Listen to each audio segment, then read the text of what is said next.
And this is what musicians have to do, is work your way to getting the platforms to do some of this work for you. If over time you can get enough of a follow on Instagram so that Instagram learns based on data that people who like Big Sean also interact with your pictures and videos, it will show it to people on their explore page. The same thinking is how the algorithm for YouTube is working, is the same way how the algorithm for Spotify is working. Use data to figure out what content is a value add to what user. And if over time YouTube has learned, oh, his sweet spot are videos like this for viewers like that, let's put it in the mix. Let's put these videos on these sidebars for these people. And yeah, this is every app you're ever every on. app. If you They're all the same. If you're on Facebook a lot and you like to look at conspiracy theories, or you're extremely left wing, it doesn't matter. What Facebook's going to do is learn that and give you more of it to keep you on it. And that's what Spotify wants to do. It wants to give you more of what you'd like to keep you on it. YouTube does the same thing, keep you on it. These algorithms are doing that consistently. And these they're competing against each other. Yep.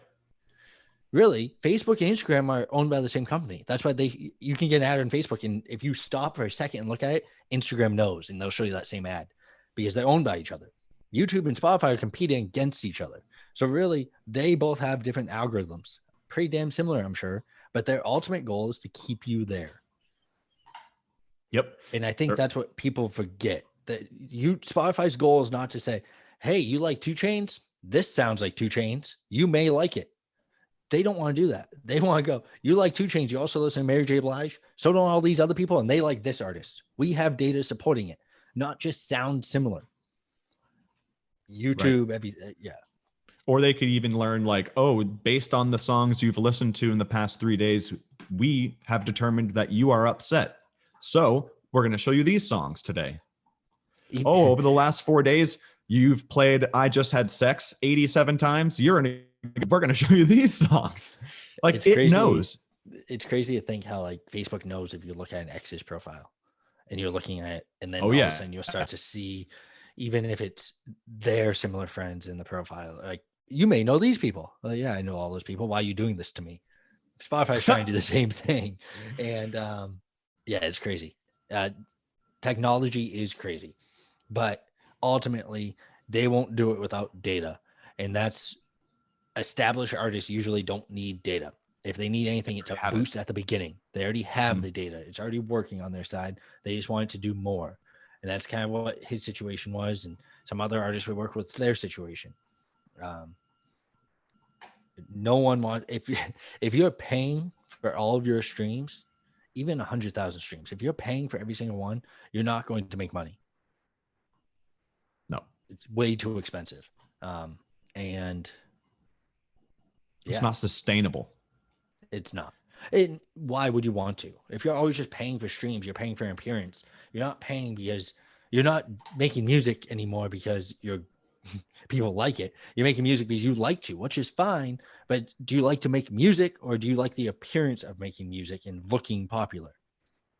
And I think that's the difference between, if you're paying for every single stream with the purpose of just getting streams, not actually getting the algorithm and people to like you and get on release radar and do all that. If you just want to look cool, you can do it very cheaply using fake streams. And there's any website, type something in, you'll find something, and they'll make you look cool, but it's not actually going to help your music business.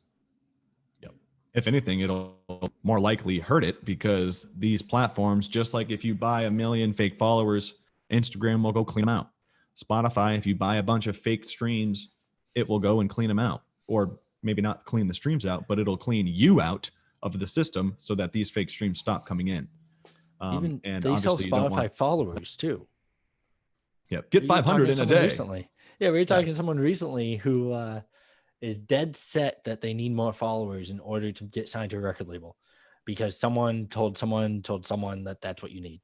And they had lost like 100 followers, because obviously followers are fake at times. Like, you can get in a botted spot where you just get followers. It's no different than if you, for some reason, Instagram overnight you get 20 followers. That's kind of what happens on Spotify too.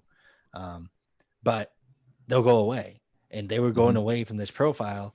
So their first thing, the artist's first thing they did was go and buy followers. Buy more. Oh no, my numbers dropped. I better. It wasn't like, oh man, I better market my music and find some people who like it so I can get some more followers. It was, oh shit, I gotta go buy fake ones because I gotta look cool. Because if I don't have them, no label wants me. And ultimately, no label is going to want you, because if you release a song, if you have 20,000 followers and you release a song and you don't get 20,000 streams, not even 10,000 streams, 2,000. 5,000 streams, 2,000. Yeah. Yeah. It's clear that they are fake. Followers are usually friends and family or dedicated fans.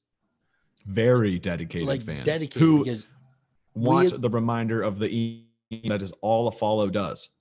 And yeah, an email reminder, because following, it's not like we like to say, it's not like Instagram. You can make your Instagram profile private. They have to follow you. If you could do that on Spotify, following would be a whole different story. Like, oh, you can't listen to my music unless you follow me. And that would actually be something maybe that would signal the strength of how your audience is a little bit more if they're real. That's not something here. So that you don't have to follow anyone. That's why following isn't a good metric to use when trying to judge if your music's any good or if you're going to be famous.